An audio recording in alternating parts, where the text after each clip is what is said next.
कृष्ण हरी.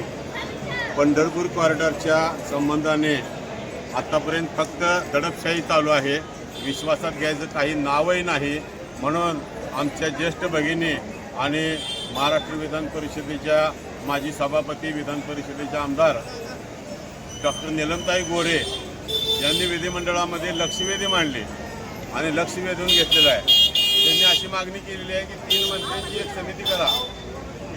चंद्रकांत दादा पाटील, त्याचबरोबर गिरीश महाजन, त्याचबरोबर उदयजी सामंत यांची कमिटी करायची आणि त्या कमिटीशी तुम्ही बोलणार का? आमची याला पूर्ण संमती आहे. शासनाने आजपर्यंत आमच्याशी संपर्क साधलेला नाही.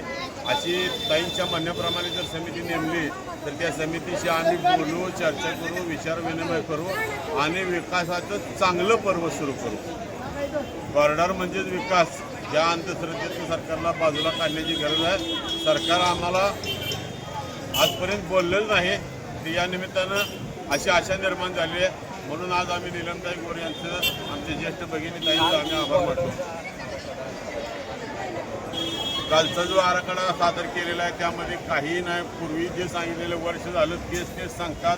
इतक्या लोकांनी बंडावून सोडलेला प्रश्न विचारून अधिकाऱ्यांना काही उत्तर देता आलं नाही. खरं तर मुख्य म्हणजे कॉरिडॉरचा आराखडा हा सर्वप्रथम जे बाधित नागरिक आहेत त्यांना दाखवायला पाहिजे. वाटलं तर पांडुरंगाला नामदेव पायरी पुढे आणून दाखवायला पाहिजे. हे तर लांबच राहिलं. फक्त नगरसेवक लोकांनाही दाखवलं आहे. तरीसुद्धा उपस्थित असलेल्या पत्रकारांच्या आणि बाधित बांधवांना हे उत्तरे देऊ शकलेले नाहीत. यानंतर आमची आत्तापर्यंतची जशी आंदोलनं झाली याहीपेक्षा वेगळ्या प्रमाणात आणि कठोर आंदोलनं या ठिकाणी होणार आहेत की ज्याची कल्पनासुद्धा करता येणार नाही. आत्तापर्यंत आम्ही संपूर्ण लोकशाही मार्गाने चाललेलो आहे. इथून पुढे लोकशाही मार्गाने चालणार आहे. परंतु शासनाला सत्याचा विपर्यास केल्याचं काय फळ मिळतं हे दिसून येईल. अशा पद्धतीचे आंदोलन होतं. एकच जिद्द, कॉरिडॉर रद्द. एकच जिद्द, कॉरिडॉर रद्द. कॉरिडॉर रद्द झालाच पाहिजे.